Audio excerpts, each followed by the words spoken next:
Most people are taught that the secret to wealth is saving. Stack every dollar, protect it, hold it close, as if letting it go means losing control. But what if that idea, the one drilled into you since childhood, is the very thing keeping you poor? What if the system that preaches safety does so precisely to keep you docile, compliant, and dependent? Let's go deeper than economics. This isn't about finance, it's about psychology. Fear is the currency of control. From a young age, you were conditioned to fear loss more than you desire gain. It's called loss aversion, one of the most powerful cognitive biases known in behavioral economics. The pain of losing something is psychologically twice as strong as the pleasure of gaining it. And so, the system feeds on that bias. It tells you to play it safe, to save for the future, when in reality, you're saving yourself into servitude. Think of how this conditioning works. Parents, teachers, even governments repeat the same mantra. Don't take risks. Stay comfortable. Protect what you have. But every empire in history was built by those who rejected that comfort. They understood a brutal truth. Money is energy, and energy dies when it stops moving. The rich don't hoard money, they deploy it. They send every dollar out like a soldier with a mission. They understand that capital in motion multiplies, while capital in captivity decays. The poor, on the other hand, keep their money in cages, mistaking stillness for safety. But safety is the slowest form of death. Neuroscience backs this up. Your brain's amygdala, the fear center, fires whenever risk enters the equation. It wants predictability, certainty, routine. That's why most people choose the familiar over the fruitful. They cling to stability, even if that stability guarantees mediocrity. Meanwhile, those who master their fear, who override that primal instinct, tap into a deeper form of intelligence, strategic risk-taking. Machiavelli wrote that fortune favors the bold, but the real insight lies between the lines. Fortune favors those who act, while others hesitate. Stagnation isn't neutral, it's decay disguised as caution. The rich understand this. That's why they invest millions not just in companies, but in influence, relationships, and visibility. They're not buying luxury, they're buying leverage. Let's talk about leverage for a second. Not as a financial term, but as a psychological one. The human mind craves control. Leverage is control in motion, the ability to make outcomes bend toward your will without needing to push harder yourself. Saving gives the illusion of control, but it's static. Investing gives real control because it multiplies your reach. Most people never experience this because they're paralyzed by the status quo bias, a deep-rooted desire to keep things as they are. That's why people stay in jobs they hate, cities that drain them, and relationships that stagnate. They fear the unknown more than they crave growth, and that same psychology governs their finances. They save, they wait, they hesitate. They let inflation quietly erode their hard-earned cash, thinking they're being prudent. But inflation isn't the real thief. Fear is. Fear steals your opportunity before inflation ever touches your wallet. Now think about this paradox. The rich appear fearless when they spend, but that's not recklessness, it's mastery. They're not spending blindly, they're investing in movement. Movement is the oxygen of wealth. Stillness is its suffocation. Every expense the wealthy make is an expression of strategy. Poor people see spending as loss. The rich see it as transformation. The average person buys comfort, the wealthy buy power. It's not about greed, it's about control. Control over time, over outcomes, over destiny. Let's test your mindset. You have $1,000 in your hand. Do you buy something to make you feel better today, or something that makes you more capable tomorrow? Do you choose instant relief or delayed dominance? This is more than a financial question. It's a psychological X-ray, because how you spend reveals who controls you, your fear or your vision. Here's what most people don't realize. Every financial choice you make is a vote for the kind of person you want to become. When you spend on entertainment, you're voting for comfort. When you spend on education, you're voting for expansion. When you invest in your skill, your network, or your visibility, you're voting for power. The rich don't ask, can I afford this? They ask, what will it cost me if I don't? That single question rewires the brain from scarcity to strategy, because price and cost are not the same. Price is what you pay today. Cost is what you lose forever if you hesitate. That's why billionaires keep moving their capital. They understand that money in motion compounds not just financially, but cognitively. Every risk taken, every investment made, sharpens their ability to see patterns others can't. The more you move your money, the more your brain learns to adapt, anticipate, and act. The poor, meanwhile, stay trapped in analysis paralysis. They wait for the perfect time, the right opportunity. But perfection is a myth invented to justify procrastination. In behavioral psychology, this is called decision fatigue. Too many choices create mental exhaustion, so the brain defaults to doing nothing. The system knows this and rewards your hesitation with lifelong mediocrity. The rich, however, have mastered selective aggression. They don't act on impulse, they act on alignment. Every decision is filtered through one question: will this make me stronger in the long run? That's why they invest in skills, access, and influence. Every dollar becomes a strategic weapon, used not to display wealth, but to create inevitability. Meanwhile, the average person buys things to escape pain, to feel good, to look successful, to numb anxiety. That's not spending, it's sedation. The real divide between the rich and the poor isn't income, it's intention. Money doesn't respond to morality, it responds to movement. The universe itself operates on the same law. Energy flows where it's directed. Stillness breeds decay. Entropy consumes the static. Whether it's biology, physics, or finance, the rule is the same. Motion sustains life. So, if your money isn't moving, you're not protecting it, you're suffocating it. The world rewards those who circulate value, who take calculated risks, who use money to expand their control. Machiavelli would call this the art of controlled chaos. The bold don't act because they're fearless. They act because they understand fear's utility. They use it as data, not destiny. The weak let fear dictate their moves. The strong let it inform their strategy. Ask yourself now, how much have you lost by playing safe? How many doors stayed closed because you refused to pay the price to open them? Every time you delayed action, someone else took it and bought the freedom you were too afraid to claim. Every decision with money either strengthens your sovereignty or feeds your subservience. When you spend on distraction, you're trading your throne for crumbs. When you spend on growth, you're reclaiming your crown. This is the real game. Money is not meant to be worshipped. It's meant to be commanded, because if you don't control your money, someone else will control you with theirs. Let's strip away the illusions for a second.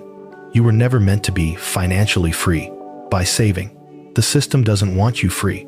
It wants you predictable, obedient, manageable. The idea of safety through saving was engineered to keep the masses calm while their stored energy money is silently siphoned off to fuel someone else's empire. Banks lend your savings to investors who use your fear to fund their boldness. While you sleep, they deploy your dollars into motion. They understand the fundamental rule: stillness equals servitude. Movement equals power. It's a psychological hierarchy disguised as an economy. The cautious become the labor force that powers the courageous. It's not about morality, it's about behavior. Every civilization has run on this cycle. The few who move resources strategically rule over the many who cling to them emotionally. To break that cycle, you must dismantle the belief that saving is virtuous and spending is dangerous. The truth is, both can destroy you or free you. It depends on intent. There's a difference between consumption and creation, between numbing yourself and arming yourself. The poor spend to escape the pain of stagnation. The rich spend to amplify their ability to move faster, see clearer, and strike harder. The entire game of wealth is psychological warfare against fear, against inertia, against yourself. When you understand that, you stop looking for safe paths and start building strategic ones. Every fortune, every empire, every revolution began with a calculated risk, not a reckless gamble, but a move rooted in an understanding of probability and positioning. The brain evolved to avoid risk because, for most of human history, risk meant death. But in the modern economy, risk means evolution. The ability to take intelligent risks is now a form of cognitive adaptation, a mental survival mechanism in a world that rewards velocity. Here's a truth that sounds almost cruel. The world doesn't pay you for hard work anymore. It pays you for leverage. Hard work is the baseline. Leverage is the multiplier. And leverage is bought through money in motion. Let's talk about that word leverage. It's not just a financial tool. It's psychological architecture. Leverage means bending reality so that effort produces exponential results. 1 hour of your time, one idea, one connection, multiplied 1,000-fold. That's not luck. That's design. And design requires investment. Time, money, energy. The poor spend all three in reaction. The rich invest all three in creation. There's a cognitive bias called the endowment effect, the tendency to overvalue what you already have simply because it's yours. That's why people hold on to money even when it's losing value. They confuse possession with power, but possession without motion is paralysis. Ownership without growth is erosion. The rich avoid this trap by detaching emotionally from money. They see it as a tool, not a treasure. They can let it go easily because they trust their ability to make more. That's not arrogance. It's mastery over scarcity conditioning. Let me give you a simple thought experiment. Imagine you're standing on a cliff. Below you is a narrow bridge that leads to freedom, but it looks unstable. Behind you, the ground is crumbling. Most people freeze. They cling to the edge, hoping for rescue. The rich cross the bridge, not because it's safe, but because staying still guarantees collapse. This is the mental state of the investor, the founder, the strategist. They act not from recklessness, but from an understanding of decay. They know that stability is a mirage. Everything that doesn't move is already dying. When you start seeing money as a form of kinetic energy, everything changes. You stop asking, how do I save more? And start asking, how do I make my money work while I sleep? That's not greed, it's adaptation. The economy rewards those who move faster than fear. Let's shift into something deeper, psychological leverage. The rich spend not just to grow wealth, but to reshape identity. They buy access to better environments, better conversations, better perspectives. Every room they enter recalibrates their mind. It's not networking, it's neurological reprogramming. Your mind mirrors what it's exposed to. Sit in rooms of scarcity, and you'll think in limits. Sit in rooms of expansion, and you'll think in systems. That's why the wealthy spend thousands just to sit at certain tables. They know that one conversation can rewire their trajectory. Here's the brutal truth. Most people stay broke because they refuse to pay the price of new perspectives. They spend on escape movies, drinks, distractions, but won't spend on access. They'd rather numb the pain than outgrow it. That's not financial poverty, it's psychological poverty. The rich, however, understand that identity compounds like interest. Every decision that expands who you are multiplies what you can earn. They invest in knowledge, not for information, but for identity, evolution. The goal isn't to know more, it's to become more. Consider this. A man who saves $1,000 might feel safe, but safety is a short-term illusion. Another man invests that same $1,000 into learning sales, marketing, or coding skills that rewrite his earning potential forever. One chooses the comfort of the known, the other chooses the power of capability. A year later, one's balance is shrinking, and the other's life is expanding. That's the invisible divide: comfort versus capability. The poor buy comfort, the rich buy capability. Every purchase is a declaration of allegiance to one of those two forces. And this leads us to the concept of positional spending. The rich don't just buy things, they buy placement. They use money to ascend social, economic, and intellectual hierarchies. They know that where you stand determines what you see and what you can seize. Money, when used strategically, is a form of positioning energy. It moves you into rooms where luck happens by design. It gives you proximity to power, and proximity compounds faster than interest. Let's look at it through the lens of social psychology. Humans are tribal creatures. Our brains are wired for status and belonging. We subconsciously calibrate our ambition based on the norms of our environment. That's why changing rooms changes lives. When you step into a higher status environment, your nervous system begins to recalibrate its expectations. What once felt impossible starts to feel normal. That's how transformation actually begins, not through willpower, but through exposure. So, when the rich pay to be in exclusive environments, they're not flexing, they're evolving. They're buying new norms, new standards, new definitions of what's possible. But here's the dark side of it all. The system filters people through price to determine who's serious enough to enter those circles. That's not elitism, it's filtration. The cost is a gatekeeping mechanism designed to separate the hesitant from the committed. You can resent that truth, or you can use it. Because once you understand it, you realize money is simply the toll for access. And if you refuse to pay it, you remain on the outside, rationalizing your exclusion as virtue. The rich, by contrast, pay to shorten distance. They pay for access that cuts through years of trial and error. They pay to skip the line, because they understand that time, not money, is the ultimate currency. You've heard that time is money, but that's wrong. Money can be regained, time cannot. The rich invert that equation. They use money to buy back time. They hire help, automate systems, delegate distractions. They're not lazy, they're focused. Every dollar they spend on leverage buys them more hours for creation, strategy, and growth.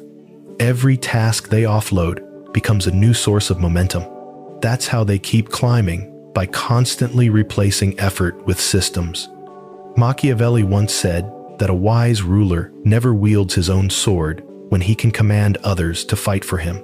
That's leverage in its purest form, not exploitation, but strategy. It's not about domination, it's about direction. The rich don't fight every battle. They buy the ability to choose which ones matter. Meanwhile, the poor glorify doing it all themselves. They wear exhaustion as a badge of honor, but in reality, it's a symptom of disempowerment. The man who tries to do everything will always serve the man who's learned to delegate. Money, when moved strategically, creates distance from chaos. That distance is freedom, and freedom, in the modern world, is the truest form of wealth. There's a hidden rule of the world that most never see. Wealth follows visibility, not labor. You can be brilliant, gifted, relentless, but if no one sees your value, you'll stay invisible. Power lives in proximity, and proximity costs money. That's why the rich don't just spend, they position. They understand that money is a ticket, not just a tool. It buys them entry into networks, rooms, and conversations where opportunity circulates like oxygen. The average person, trapped by the illusion of thrift, stays outside the gates, judging the party while the deals are being made inside. Let's dissect this deeper through the lens of social capital. Social capital is a form of currency, just as real as cash, but infinitely more powerful. It's the wealth of reputation, alliances, and access. It's what allows one whisper to move markets and one introduction to change destinies. Money alone doesn't buy it, strategic spending does. A person with social capital knows the geometry of power. They know that every connection can act as leverage, every interaction as potential compounding. The poor view relationships emotionally based on comfort and familiarity. The rich view them structurally as ladders, networks, systems of influence. This isn't manipulation, it's strategy. The same way a general studies terrain before a battle, the wealthy study networks before a move. There's a reason they invest in private dinners, masterminds, and retreats that cost more than a car. They're not paying for luxury, they're paying for filtration. Those rooms act as sieves that separate those who play from those who commit. The high entry price ensures that only the strategically minded remain. In that environment, every conversation carries potential leverage. Let's bring psychology into it. Humans are social imitators. Neuroscientists call this mirror neuron behavior. You unconsciously mimic the mindset, speech, and confidence of the people around you. Spend enough time surrounded by those who think in millions, and you stop thinking in thousands. That's not motivation, it's neurological adaptation. The brain normalizes whatever it's consistently exposed to. This is why the rich spend to alter their social baseline. They understand that identity isn't static, it's environmental. They literally use money to rewire their self-concept. The poor, meanwhile, stay trapped in low-energy environments where scarcity is reinforced daily. Their beliefs calcify, their fears solidify, and their vision shrinks to fit their surroundings. So, when someone says, "I can't afford to be in those rooms," what they're really saying is, "I can't afford to grow yet," because access precedes expansion. You evolve first by exposure, not by comfort. Let's make it concrete. A man once spent $10,000 to attend a private investors summit. To most people, that seems absurd, extravagant, even foolish. But within that event, he met a partner who helped him launch a business that made $500,000 within a year. Was that $10,000 a loss or leverage? The answer reveals your mindset. The rich call this buying position. Position is the silent multiplier of wealth. It's how they turn one move into 10 results. Every level of the game is gated not by luck, but by access. Think of kings in history. They didn't win wars through brute strength. They won through alliances. Before swords clashed, coins changed hands. Gold bought loyalty, and loyalty built empires. The battlefield was just the final act of a story, already decided by who had paid for position. Fast forward to now, it's the same game with different weapons. Deals instead of duels, shares instead of swords, but the principle hasn't changed. The ones closest to power shape the outcome. And here's the paradox that keeps most people stuck. They mistake accessibility for equality. The internet has made knowledge accessible, but not opportunity. Opportunity still lives in private spaces, behind paywalls, at tables where cost acts as a filter. That's the uncomfortable truth. But there's a Machiavellian elegance in this design. The price to enter the arena doesn't just weed out the uncommitted, it also protects the serious from the noise. The same system that locks people out also keeps the signal clean for those inside. The rich understand this, they pay the toll gladly. Let's step into another layer, positional awareness. Money is not just a resource, it's a signal. Where you spend it, how you deploy it, and whom you associate it with, all communicate identity. The wealthy use this signaling deliberately. They buy art, not for beauty, but for status resonance. They sponsor events, not for exposure, but for influence calibration. Everything is intentional. Meanwhile, the average person spends to signal emotion. They buy symbols of wealth to feel secure, not to gain position. The difference is profound. One seeks validation, the other seeks visibility. Validation makes you feel better. Visibility makes you matter.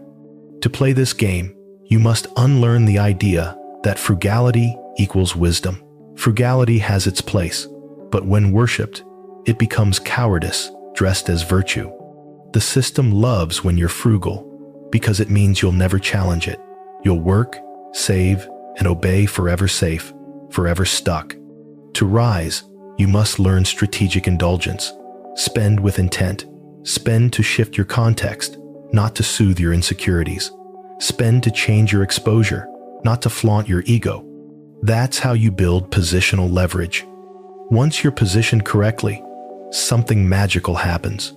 Opportunity starts chasing you. The higher your placement, the less you need to hunt. The gravitational pull of influence begins working in your favor. People start offering you deals, partnerships, and introductions, not because you asked, but because your position signals value. That's leverage in its purest form, the art of making gravity work for you. Machiavelli called this the advantage of the fortress. It's not about isolation, it's about elevation. Once you occupy a position of power, you control the landscape. You see threats before they see you. You strike before others even sense movement. The modern fortress is built from capital, capability, and connection. Spend to build all three, and you become untouchable. Now, Let's connect this to capability again. The rich don't buy position without first ensuring they can defend it. That's why they invest relentlessly in skills, knowledge, and tools. A high position without capability is a throne made of glass. It looks powerful, but shatters under pressure. Capability is the armor that sustains status. The poor spend to impress others. The rich spend to immunize themselves from dependence. That's why you'll see a wealthy person pay for courses, consultants, or mentorship long after they've made it. They're not buying information, they're maintaining sharpness. Because in the economy of power, dullness is death. Let's pull this together into a single principle. Spend to ascend, not to escape. Every dollar should either increase your capacity or elevate your position. Anything else is anesthesia. The poor spend to avoid discomfort. The rich spend to create strategic discomfort, the kind that forces growth. The more pressure they apply to themselves, the more power they unlock. They understand that pain, directed correctly, is propulsion. In this sense, every act of spending is an act of self-definition. You're not just moving money, you're molding identity. You're deciding which world you belong to, the world of reaction or the world of intention. Every purchase is a psychological statement. Am I escaping fear or expanding control? The moment you start answering that question honestly, you start rewiring your financial destiny. If capability and position are the foundations of power, then leverage is the machinery that multiplies it. Leverage is how one person commands the work of 10, how one idea scales without limits, how a single decision echoes for decades. And here's the paradox. Leverage always costs money. The poor avoid that cost. The rich buy it without hesitation. Leverage isn't just delegation, it's multiplication. It's the intelligent use of resources to extend your reach far beyond your own effort. Think of it as the bridge between potential and reality. The difference between the man who works for money and the man who commands it is leverage. In behavioral psychology, this principle aligns with what's called the effort heuristic, our tendency to overvalue outcomes that require visible effort. Society romanticizes grind culture because it glorifies visible struggle, but the rich reject this narrative entirely. They understand that effort is not virtue, efficiency is. When the poor say, "I can do it myself," the rich say, "I can pay to make it happen faster." That single difference defines entire lifetimes. The poor glorify independence. The rich build interdependent systems of people, processes, and tools that generate exponential returns. Imagine two entrepreneurs. One spends all day designing, writing, selling, responding because he thinks saving money equals progress. The other hires help, automates tasks, and spends his hours building relationships and strategy. The first grows tired, the second grows powerful. Leverage turns effort into influence. It's not about doing less, it's about doing only what matters most. Even Machiavelli understood this centuries ago. He warned rulers never to fight their own battles when they could command others to fight for them. Modern empires operate the same way: corporations, investors, creators. They all use capital as their army. Each dollar buys a piece of freedom. Each system removes another layer of dependence. That's why every dollar sitting idle is a dead soldier, potential power unclaimed. You think you're being responsible by holding it. In reality, you're leaving it untrained, unarmed, and unproductive. Leverage demands a mindset shift. You stop asking how to save money and start asking how to deploy it. Now let's talk about time, the one currency even the rich can't reproduce. Time is life quantified. It's the silent cost behind every decision, the invisible drain beneath every hesitation. Poor people treat it like it's infinite. The wealthy treat it like oxygen. Here's the hard truth. Every choice you make either compounds or decays your time. When you do tasks someone else could do for less, you're paying the hidden tax of control. It's the cost of refusing to let go. The illusion of saving money becomes the reality of wasting time. The wealthy understand the temporal bias, the human tendency to undervalue the future. That's why most people delay investing, delay action, delay growth. But every delay costs compound opportunity. Every year you hesitate, you're not just losing money, you're losing time's ability to multiply it. The rich spend aggressively to buy back time. They hire assistants, automate operations, delegate decisions. They spend money to collapse years into months because they know that velocity compounds. The faster you move, the more opportunities appear in your field of vision. The world hides rewards from the slow. I once heard a consultant say, "I don't sell advice, I sell years." That's the essence of time leverage. The rich don't pay for information, they pay for acceleration. They don't just want to know what works, they want to skip what doesn't. That's how they compound experience. They buy the lessons others already paid for. But there's a darker, deeper layer to this. Control of time equals control of destiny. In psychological terms, this is about locus of control, the degree to which you believe you influence your outcomes. The poor externalize it. They think circumstances rule them. The rich internalize it. They act as though the clock bends to their will. And then, because of that belief, it often does. The man who controls his time controls his mind. The man who controls his mind controls his world. And here's where the game turns cold: the concept of substitution. Substitution is the art of using money to replace what others depend on. It's not just survival, it's sovereignty. The rich use substitution to become untouchable. They build alternatives before they're needed. They buy escape routes, while everyone else prays the storm never comes. Most people live in dependency on one income, one job, one client, one platform. The system loves that because it makes you fragile. One disruption, and you collapse. The rich spend to eliminate that fragility. They diversify income streams, build multiple networks, create redundancy in systems. If one path fails, another carries the load. That's not luck, it's strategy.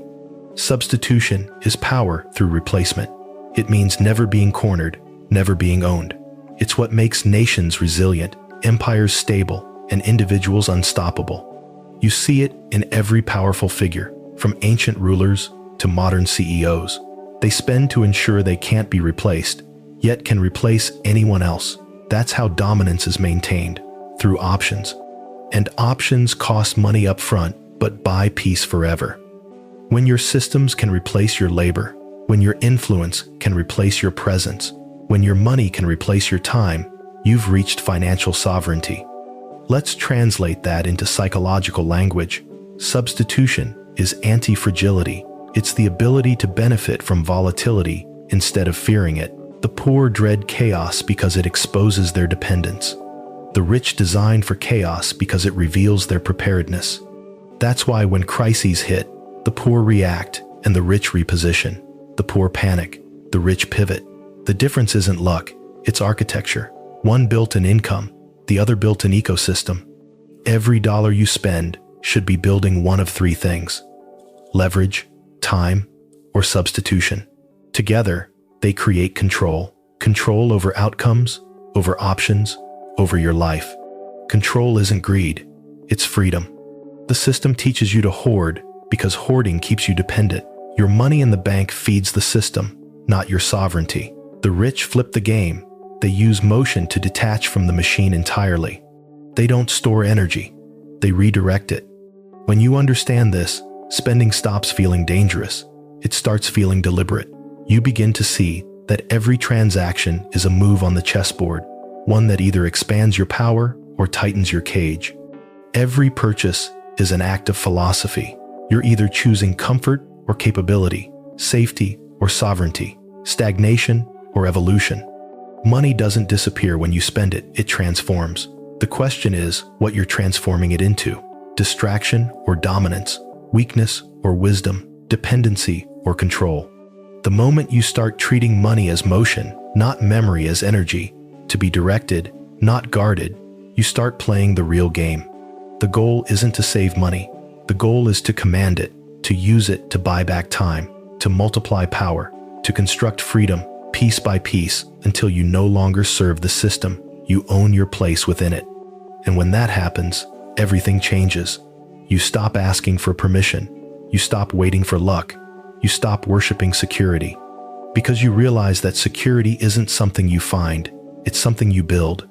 Machiavelli would call this the art of controlled risk, the highest form of strategy.